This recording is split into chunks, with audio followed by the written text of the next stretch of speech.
करायचे, सण साजरे करायचे, कपडे कसे घालायचे, सर्व जे नियम आहेत त्याच्यामध्ये होते. आणि इस्रायल लोक त्या 5 पुस्तकांवरच सर्व त्यांचं जीवन जगत होते.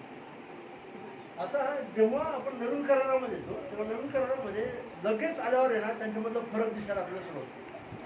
आणि तो फरक फार प्रकर्षाने देण्याच्या बाबतीत पण आपल्याला दिसतो.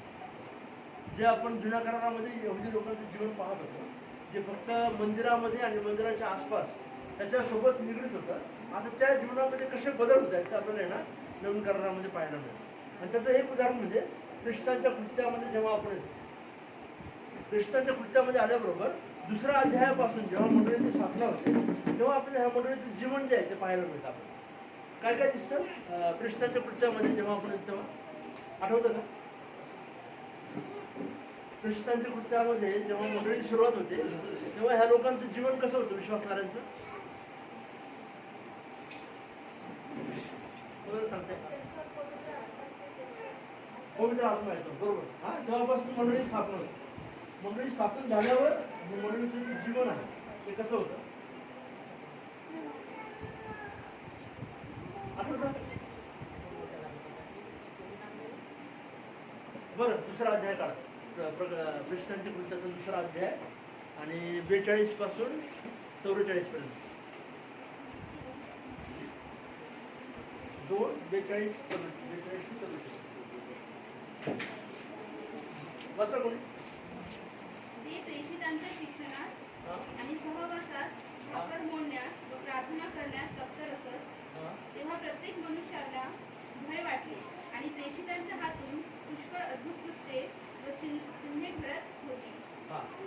तेव्हा विश्वास ठेवणारे सर्व एकत्र होते आणि त्यांचे सर्व काही समायिक होते. आता त्या ठिकाणी एक शब्द जो आलाय ना, तेव्हा विश्वासणारे काय होते?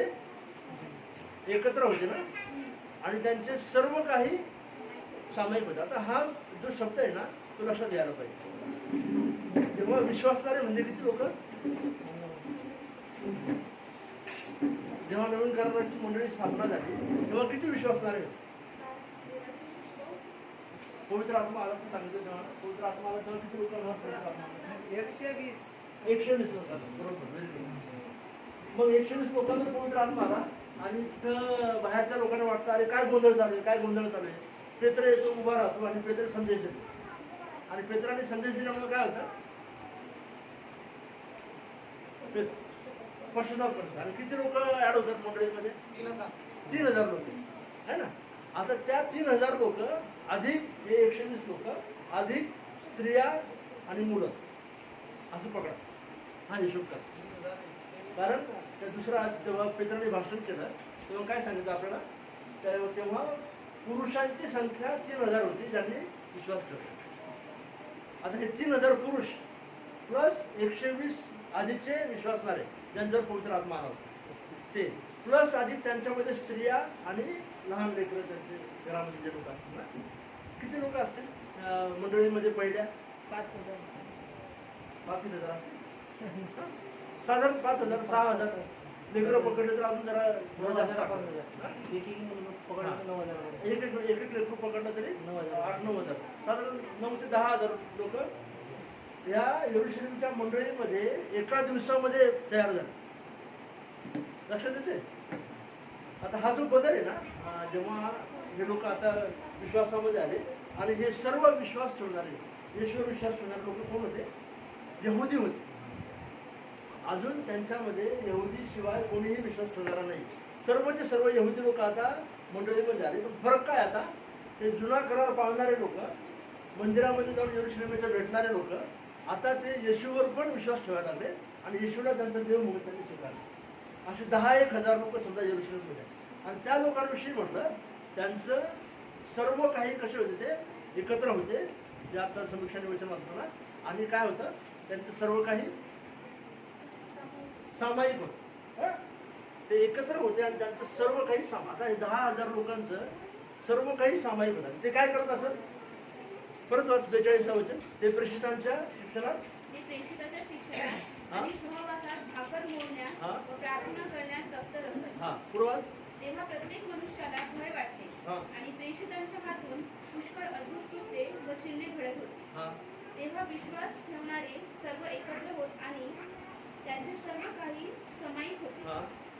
आपली जमीन व मालमत्ता विकून हा. जसजशी प्रत्येकाला गरज लागत असेल तसतसे सर्वांना वाटून देत असत. हा ते दररोज एकचित्ताने व तत्परतेने मंदिरात जमत असत, हा. घरोघरी भाकर मोडीत असत हा. आणि देवाची स्तुती करीत हर्षाने व साहस मनाने अन्न खात असत. बरं, आता परिस्थिती लक्षात येत म्हणजे काय, मी आकडा सांगतो, जवळपास 10,000 लोकांचा समजा समुदाय आहे. आणि त्यांच्याविषयी म्हटलं ते दररोज काय करत होते, प्रेषितांच्या शिक्षणात, पुन्हा वचन वाचण्यात, भाकर मोडण्यात, प्रार्थना करण्यात काय होते, तत्पर होते. तर दररोज 10,000 लोक समजा भेटत आहेत. कशी भेटत असतील समजा, आपल्या आता आपण किती लोक आहेत सगळे, 50 पण नाही होते, 50 असो आपण 40 50 पेक्षा कमी आहे. 10,000 लोकांनी समजा दररोज भेटा, आता आठवड्यातून किंवा महिन्यातून एकदा आपण असं भेटतो. दररोज भेटायचं म्हणजे हा सायन्स स्क्वेअर मैदान दररोज बुक करायला पाहिजे. हा? आणि प्लस काय, त्यांचं दररोजचं जेवण आहे, आणि प्लस काय, प्रार्थना आहे, वचन आहे. हा? कसं करत असतील, काय वाटतं?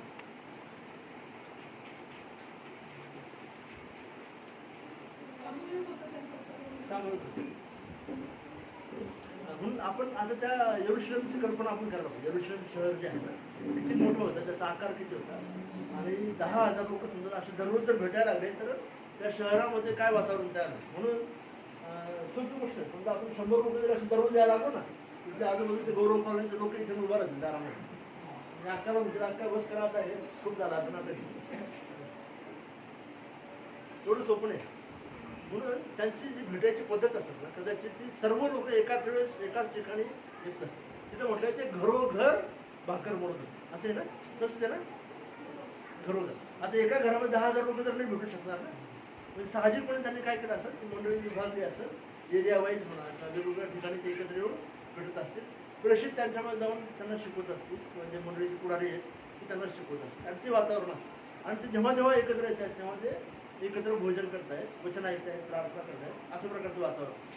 पण तर दुसरा एक जो प्रॉब्लेम आहे ना त्या मंडळीमधला, तो प्रॉब्लेम आपल्याला नोटीस करायला पाहिजे. काय म्हटलंय, त्यांचं सर्व काही सामायिक होतं, आणि ते काय करायचे, त्यांची जमीन मालमत्ता विकायचे आणि काय करायचे, प्रेषितांच्या चरणापाशी आणून ठेवायचे. आता तुम्ही हेच 4थ्या अध्यायामध्ये बघा, 4था अध्याय, आणि मला वाटतं 35 वचनापासून तो वाचा.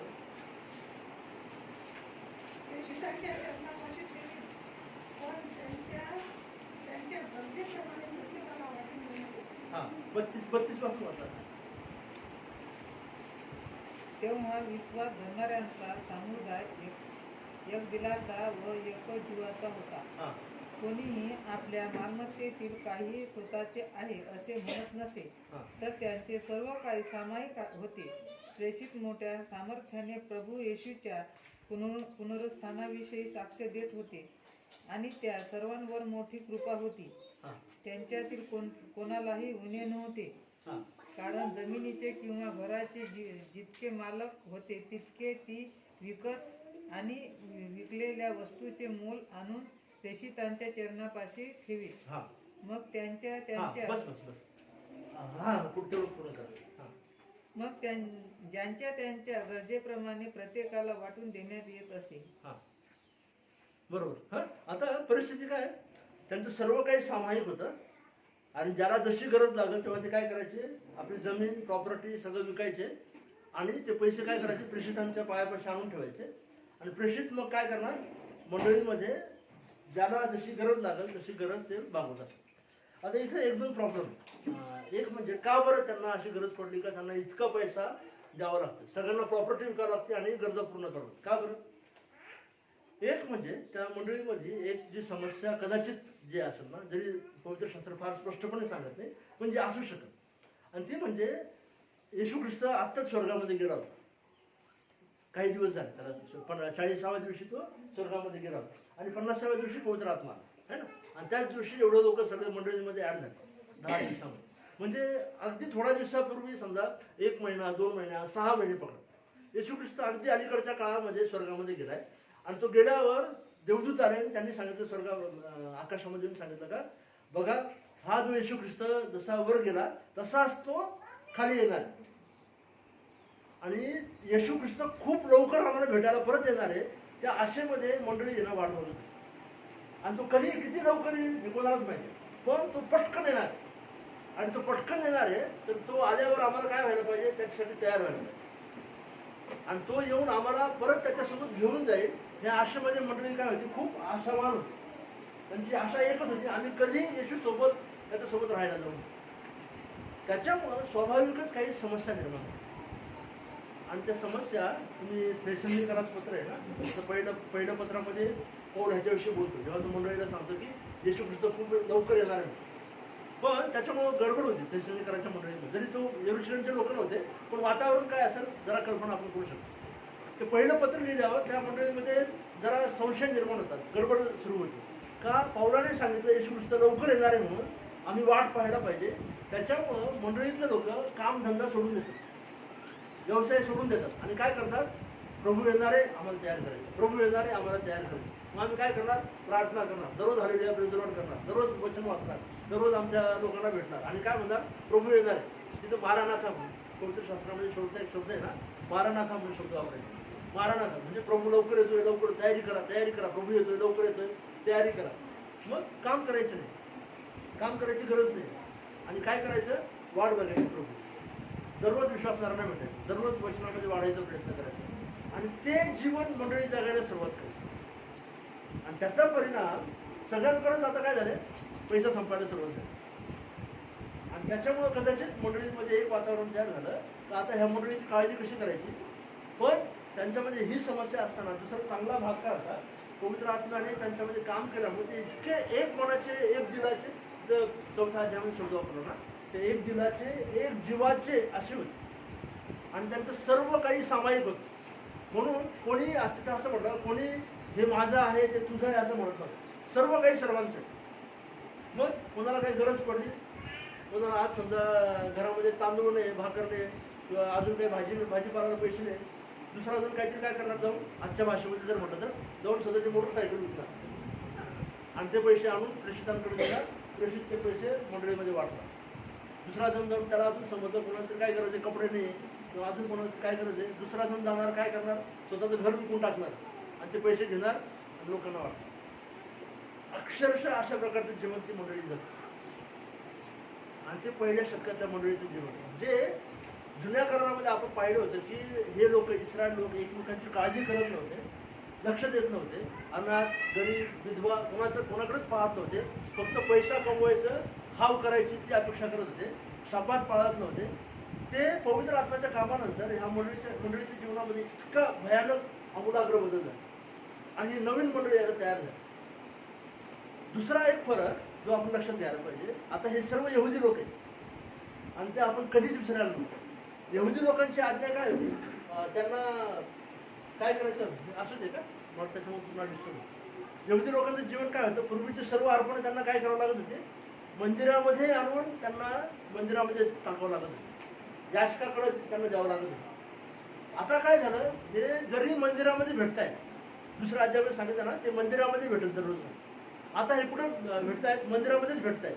पण अर्पण कुठे देत आहेत, ते अर्पणाचं काय करताय,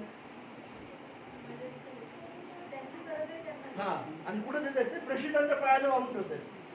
त्यांनी मंदिरामध्ये देणं बंद केले आणि कुठे द्यायला सुरुवात केली आहे, प्रेषित. आता हा खूप मोठा बदल आहे जुन्या करारामध्ये आणि नवीन करारामध्ये. म्हणून मराठीच्या पुस्तकामध्ये आपण जे शेवटचं आपण जे वचन वाचलं तिथे काय म्हटलं, तुम्ही माझ्या भांडारामध्ये आणा, ज्याच्याने काय होईल, तुम्हाला आशीर्वाद, आकाश कपाट उघडून आशीर्वाद देतो काही पाहून. आता हे नवीन विश्वासणारे नवीन करारामध्ये आल्यावर, पवित्र आत्म्याच्या द्वारे विश्वासणारे झाल्यावर काय करतायत, ते मंडळीमध्ये दान देते, ते आपसामध्ये मंडळीमध्ये एकमेकांच्या गरजा पूर्ण करण्यासाठी दान देतात. बऱ्याचदा आपण हे नोटीस करतो.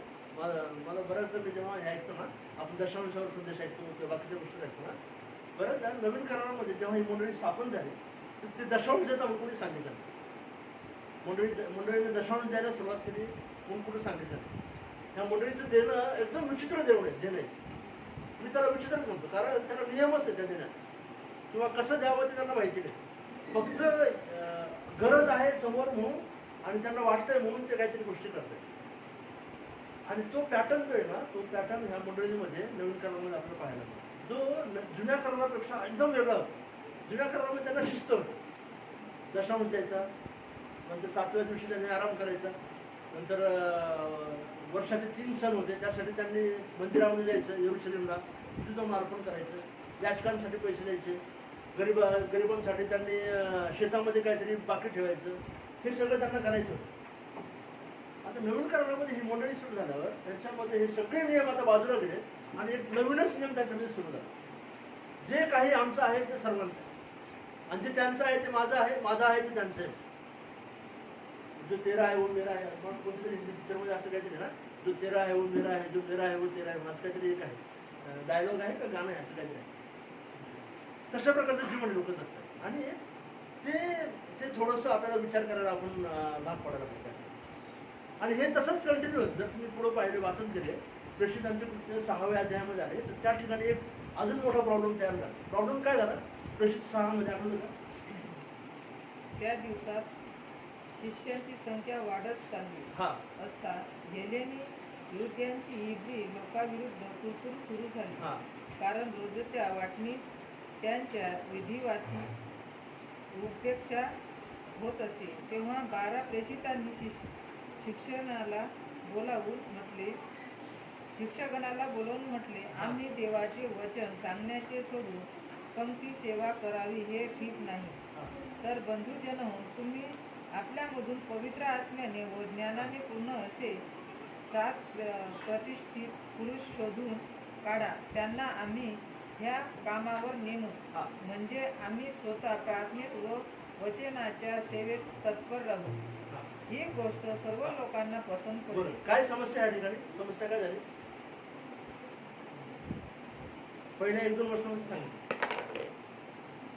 त्या दिवसात शिष्यांची संख्या वाढत चालली असता हेलेनी यहुद्याची इब्री लोकांविरुद्ध कुरकुर झाली. कशावरून कुरकुर झाली? शिष्यांची संख्या अजून कारण रोजच्या वाटणीत त्यांच्या विविधतेची, त्यांच्या विद्वांची उपेक्षा होती.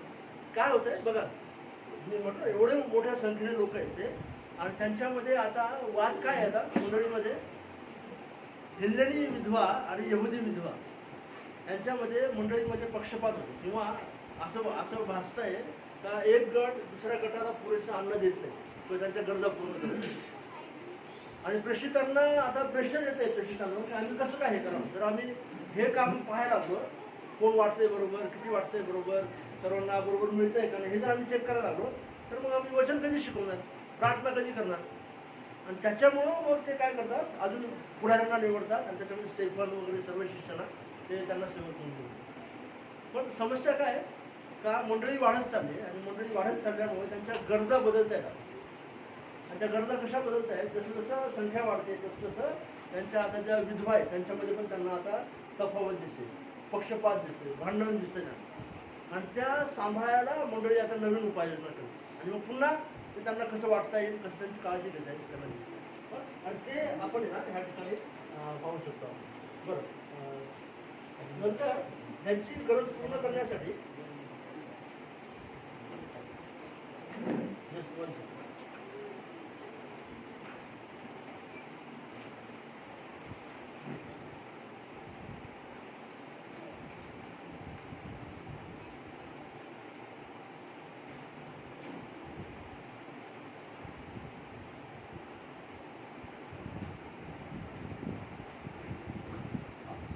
ते विधवांची गरज ते पूर्ण करतात आणि विधवांची गरज पूर्ण करून ते त्यांच्यामध्ये द्यायला सुरुवात करतात. नंतर पुन्हा आपण पाहिलं रोमक्रसपत्र 15 अध्याय, त्याच्यामध्ये बघा तिथं मंडळी अजून काही कारणांसाठी देते. मी जर सांगायचा प्रयत्न करत आहे, जुना करार आणि नवीन करार यांच्यामध्ये देण्याची पद्धत कशी बदलते आणि कोणत्या कारणांसाठी ते देत आहेत ना. पहिल्यांदा काय सांगितलं मी, जसे विश्वासणारे वाढत चालले त्यांच्या गरजा काय करतायत ते पूर्ण करतात, एकमेकांच्या गरजा पूर्ण करतात. त्याच्यानंतर त्यांच्या विधवांच्या गरजा पूर्ण करतात. नंतर आता रोमक्रसपत्र 15 मध्ये बघा, रोमक्रसपत्र 15 अध्याय 25 आणि 26 वाचा. संख्या तर मी पवित्र जनाची सेवा करीत येरुशलेमेत जातो, कारण येरुशलेमेतील पवित्र जनातल्या गोरगरिबांसाठी काही आर्थिक सहाय्य करणे मासेदोनिया व अखया येथील लोकांना बरे वाटले होते. हां त्यांना बरे वाटले होते खरे, आणि ते त्यांचे ऋणी आहेत, कारण जर परराष्ट्रीय त्यांच्या आध्यात्मिक गोष्टींचे अंशभागी झाले आहेत, तर ही गोष्टीत त्यांची सेवा करण्यात ते त्यांचे ऋणी आहेत. हां आता परराष्ट्रीय जर आध्यात्मिक बाबींमध्ये यहुदी लोकांकडून त्यांनी घेतलं, तर ऐहिक बाबीमध्ये त्यांनी त्यांच्या गरजा पूर्ण करा म्हणून पाहून सांगतो. पण काय सांगते, मूळतः जेरुसलेम मधले जे संत आहेत त्या संतांच्या गरजा पूर्ण करा. संत म्हणजे कोण? संत शब्द आपल्याला माहिती आहे ना. संत म्हणजे कोण? हा साधू. अजून अजून दुसरं काय उत्तर? शिष्य. कोणते शिष्य? हा देवाचे शिष्य. हा संत हा शब्द ख्रिस्ती विश्वासामध्ये किंवा बायबलमध्ये वापर आहे ना, तो विश्वासणाऱ्यांसाठी वापरलेला शब्द. प्रत्येक विश्वासणारा जो आहे, मंडळीचा जो विश्वासणारा आहे, त्यांना पवित्र जन किंवा संत असा शब्द वापरतो. संतला दुसऱ्या भाषेमध्ये पवित्र जन असा एक शब्द. म्हणून आपली जी भारतीय अंडरस्टँडिंग आहे ना, संत म्हणजे कोण? ज्यांनी संसार सोडून दिला आहे, जे जगाला प्रबोधन करत फिरतात, किंवा ज्यांच्या जगाच्या विरोधात महाराष्ट्राच्या परंपरेमध्ये संत त्यांना म्हटलं जे बंडखोर होते, ज्यांनी प्रस्थापित व्यवस्थेला चॅलेंज केलं, त्यांना संत म्हटलं. ख्रिस्ती विश्वासामध्ये किंवा बायबलमध्ये ज्यांना संत म्हटलं, ते संत कोण आहेत? जे विश्वासणारे आहेत, जे ख्रिस्तावर विश्वास ठेवतात, ते सगळे मंडळीचे सभासद संत आहेत. ह्या ठिकाणी पाऊल म्हणते, मी रोमला चाललोय, आणि रोमला जाता जाता मला काय करायचंय, येरुशलेमच्या लोकांसाठी जे गरीब गरजू लोक आहेत त्यांच्यासाठी मला मदत गोळा करायची. पण तुम्ही ती मदत गोळा करा, म्हणजे मी आल्यावर त्यासाठी परत दान घ्यायची गरज नाही होत. एका ठिकाणी सांग, पुन्हा इथं कोणत्या गोष्टीसाठी दान द्या म्हणून सांगत आहे. जे येरुशलेममध्ये जे गरीब लोक आहेत, संत लोक आहेत, मंडळीचे सभासद आहेत, त्यांना गरजा आहेत, त्यांच्या गरजा पूर्ण करण्यासाठी कोण द्यावं? रोममधल्या लोकांनी. म्हणजे युरोपमधून इस्रायलचा मदत यायला पाहिजे. रोम आणि इस्रायलमध्ये खूप अंतर आहे, भरपूर मोठं अंतर आहे. ज्यांनी ट्रॅफिक केलं त्यांनी सांगायला पाहिजे किती अंतर आहे, किती किलोमीटरचं अंतर आहे. पहिल्या पुस्तकामध्ये शिकलो. हां तर खूप मोठं अंतर आहे. तर त्या विश्वासणाऱ्यांना पाहून सांगायचं की तुम्ही येरुशलेममधल्या विश्वासणाऱ्यांना मदत करायला पाहिजे, म्हणून दान करा, दान गोळा करा. समजतंय दान कसं बदलतंय जुन्या करणापासून नवीन करण्यामध्ये, त्याची पद्धत कशी बदलते. बरं, नंतर अजून आता पहिल्या करिंथमध्ये तू सांगतो, ह्या ठिकाणी तू सांगतो की तुम्ही दर आठवड्यास जेव्हा एकत्र येता, तेव्हा तुम्हाला जसं यश मिळालं असेल तसं तुम्ही दान एकत्र करा. म्हणजे मी जेव्हा तुम्हाला भेटायला येईल तेव्हा तुम्हाला पुन्हा दान एकत्र करायसाठी सेपरेट काही करायची गरज नाही. वाचा पहिले करीन 16वा अध्याय आणि दुसरा वचन. आठवड्याच्या पहिल्या दिवशी तुम्ही प्रत्येकाने जसे आपणाला यश मिळाले असेल त्या मानाने आपणाजवळ द्रव्य जमा. यश मिळालं असेल त्या मानाने त्यांनी काय करावं? काय म्हटलं तिथं? तिथं काय म्हटलं? आठवड्याच्या नाही नाही, तिथं काय म्हटलं ते सांग. वचन नको असं. ज्याला जसं यश मिळेल तसं त्याप्रमाणे आपणाजवळ काय करावं? द्रव्य जमा करावं. ज्याला आपण आज ऑफरिंग म्हणतो ना, ते तिथं ऑफरिंग काय आहे? आज स्वाभाविकपणे ते दररोज काम करत असतील लोक, आणि त्यांना दररोज पैसे मिळत असतील, आणि आठवड्यामधून एकदा ते उपासनेसाठी किंवा भक्तीसाठी सहभागीसाठी एकत्र येतात. पण जेव्हा एकत्र येतात तेव्हा त्यांनी काय करायचं? त्यांना आठवड्याभर जे मिळालंय त्याचं शेअर किंवा त्याच्या यशाप्रमाणे त्यांनी एकत्र येताना घेऊन यायचं. ते पैसे जमा करायचे, आणि त्या पैशाचं काय करणार ते तू सांगतो. मी तुम्हाला भेटायला येणार त्यावेळेस परत मला तुम्हाला आठवण द्यायची किंवा मागायची गरज नाही. तुम्ही ते करत राहायला पाहिजे. म्हणजे ते कलेक्शन घेऊन काय करणार? त्याच्या आधी 1 आणि 2 वचन ते लक्षात दे. 16वा अध्याय पहिलं वचन. आता पवित्र जनासाठी जी वर्गणी गोळा करायची तिच्याविषयी मी गलिलियातील मंडळांना आज्ञा दिल्याप्रमाणे तुम्हीही आपल्याला. बस आता पवित्र जनांसाठी जी वर्गणी गोळा करायची तिच्याप्रमाणे जे बाकीचे लोक करतायत तसं तुम्ही पण करायला पाहिजे. म्हणून काय करा?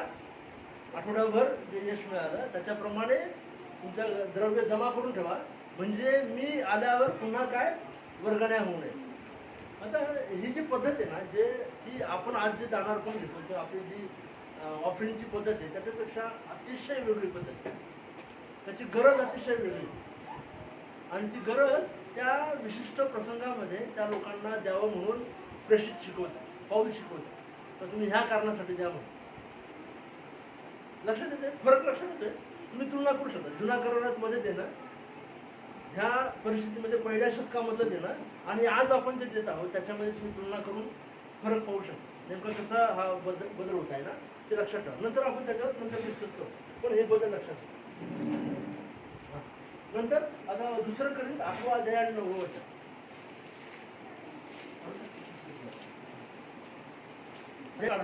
त्या ठिकाणी हे दुसरा करीन 8वा अध्याय आणि 9वं वचन ह्याच्यामध्ये शिक्षण सांगितलं. त्या ठिकाणी पाऊल मासिदोनियाची मंडळी जी आहे त्या मंडळीचं कौतुक करत आणि त्या मंडळीचं कौतुक करून त्यांना आठवण करून देतो की मंडळी किती चांगलं करायचं म्हणून. आणि करायच्या लोकांना तुम्ही पण तसं व्हायला पाहिजे, तुम्ही तसं व्हायला पाहिजे होतं. तुम्ही आधी तसे होता, आता तुम्ही कमी पडत आहात, तुम्ही द्यायला पाहिजे म्हणून त्यांना प्रोत्साहन देतो. आणि ते खूप छान शिक्षण आहे. 8वा अध्याय 9वा अध्याय विशेष करून तुम्ही द्यायला पाहिजे, तुम्ही कसं देऊ शकता, देण्याची काय पद्धत आहे ह्याच्याविषयी पाहून त्यांना खूप कान उघडणी पण करतो, त्यांना रागवतो पण एका प्रकारे आणि त्यांच्याकडून अपेक्षा पण करतो तुम्ही द्या म्हणून. आणि त्यांना त्यांच्यासमोर एक आदर्श ठेवतो, जो आदर्श आहे मासिदोनियाची मंडळ. ते कसं आहे ना, म्हणजे समजा एका मंडळीला दुसऱ्या मंडळीचं उदाहरण देऊन त्यांना उत्तेजना देत आहे. म्हणजे आपलं समजा ब्लेसिंगचं हे चर्च आहे, तर त्यांना सांगल तुम्ही ब्लेसिंगचे मंडळांनो किंवा मंडळीच्या सभासदांनो तुम्ही एवढं द्यायला पाहिजे होतं. आणि बघा तिथे एक मंडळी आहे, समजा आता अमरावतीची दुसऱ्या कोणत्या मंडळीचं नाव अलायन्स किंवा बॅप्टिस्ट असे कोणत्या मंडळीचं नाव घेतलं आणि त्याला तिथं बघा त्या मंडळीमध्ये इतकं होत आहे, ते लोक त्यांनी इतकं दिलं या कारणासाठी तुम्ही का मागं पडलात असं म्हणून मंडळीला बोध करायचं. पण पुन्हा जे बोध करण्याचं जे कारण आहे ते काय आहे किंवा मागण्याचं कारण काय आहे, पुन्हा हे जे गरीब लोक आहेत त्या प्रसंगामध्ये त्या काळामध्ये त्यांच्यासाठी तुम्ही द्या म्हणून त्या मंडळीला सांगत. म्हणून पहिल्या शतकामध्ये देत असताना ते फार वेगळं कारण होतं. ह्याच्याविषयी विशेष करून दुसऱ्या करून 8वा अध्याय 9वा वचन 8वा अध्याय 9वा अध्याय ह्याच्याविषयी ते सर्व शिक्षण आहे ना त्या पुस्तकामध्ये. आमच्याकडे काही कॉपीज आहेत आणि घरी पण अजून आहेत, तुम्हाला पाहिजे तर तुम्ही आज घेऊन जाऊ शकता. 30 रुपये किंमत ठेवली आहे. ॲक्च्युली ह्याच्यावर 90 रुपये प्रिंट आहे सेलिंग प्राईस, पण हे फक्त प्रिंटिंग कॉस्टपेक्षा पण कमी ह्याला विकत. जर पाहिजे असेल ना तुम्ही आज घेऊन जाऊ शकता. माझं किती 20 कॉपी आल्या ना, मला वाटतं 20 कॉपी आहे. जर तुम्ही घेऊन जा आणि वाचा हे सर्व शिक्षण ना, पाऊल कसा त्या मंडळीला शिक्षण देते ना ते तुम्ही वाचू शकता ह्याच्यात. बरं, पण पाऊलाचा मुख्य उद्देश आहे की त्या मंडळीला उत्तेजन द्यावं आणि त्यांनी द्यायला शिकावं आणि त्या कारणासाठी पाऊल त्यांना द्या म्हणून सांगत आहे. आता दुसरं अजून एक कारण तो देत असताना त्या मंडळीमध्ये तुम्ही काय करा म्हणून अपेक्षा करा. आणि ते विशेष करून आपल्यासाठी आज प्रभू भोजन आहे ना, म्हणजे हां प्रभू भोजनाच्या संदर्भामध्ये पाऊल त्या ठिकाणी त्यांना सांगतो. पहिले करेल 11वा अध्याय काढा, 17 वर्षापासून पुढे काही वचनं वाचा. हां मोठ्याने वाचा काढलं सर्वांनी. प्रभू वचनाचे आता असा आदेश देत असताना मी तुमची वाहवा करीत नाही, कारण तुमच्या एकत्र होण्याने तुमचे बरे न होता वाईट होते. कारण प्रथम हेही की तुम्ही मंडळी ह्या नात्याने एकत्र जमता तेव्हा तुम्हा कुठे असतात असे मी ऐकतो व ते काही असे खरे मानते. कारण तुम्हामध्ये जे पसंतीत उतरलेले आहे ते प्रगट व्हावे म्हणून तुम्हामध्ये पक्षभेद असलेच पाहिजे. त्यामुळे जेव्हा तुम्ही एकत्र जमता तेव्हा प्रभू भोजन करणे शक्य नसते. कारण भोजन करतेवेळी प्रत्येक जण आपले घरचे जेवण दुसऱ्या पूर्वी जेवतो. एक भुकेला राहतो तर एक मस्त होतो. खाणे पिणे करण्यास तुम्हाला आपापली घरे नाहीच की काय, की तुम्ही देवाच्या मंडळीस धिक्कारून ज्यांच्याजवळ काही नाही त्यांना लाजविता. मी तुम्हाला काय म्हणू, याविषयी मी तुमची वाहवा करू काय? मी तुमची वाहवा करीत नाही, कारण जे मला प्रभूपासून मिळाले आहे. आता ह्या ठिकाणी परिस्थिती काय, पहिल्या शतकामधली मंडळी करिंदकराची मंडळी ही यहुदीतर मंडळी, म्हणजे आता ते यरुशलेमच्या बाहेर विश्वास पसरला आणि त्याच्यामध्ये पहिल्या शतकामध्ये आता हे यहुदी विश्वासाच्या बाहेरचे लोक आहेत आणि ते आता विश्वासामध्ये आले. त्यांच्या नवीन विश्वासाप्रमाणे आता ते भक्तीसाठी एकत्र येतात, उपासासाठी एकत्र येतात. आणि ती मंडळी जी आहे ती मंडळी करिंदमधल्या कोणत्या तरी एका घरामध्ये एकत्र येते भेटायला. जसं आपण आता एका घरामध्ये आहोत ना, तसंच त्यांना स्वतःचं मंदिर नाही. कारण ख्रिस्ती चर्च किंवा मंदिर ज्याला आपण बिल्डिंग म्हणतो ना, ती बिल्डिंग बांधायची पद्धत पहिल्या शतकामध्ये नव्हती. ती अगदी तिसऱ्या शतकानंतर म्हणजे इसवी सन 300 वगैरेच्या नंतर ती पद्धत सुरू झाली. तोपर्यंत ख्रिस्ती लोकांच्या चर्च बिल्डिंग नव्हत्या. तोपर्यंत ते असेच घरोघर मिळायचे, घरोघर भेटायचे आणि तिथं येऊन प्रार्थना करायची, स्तुती करायची. तर तशा एखाद्या जराशा श्रीमंत माणसाच्या घरामध्ये शक्यतो हे लोक भेटायचे, ज्याचं घर मोठं आहे, त्याच्या घरात जागा आहे.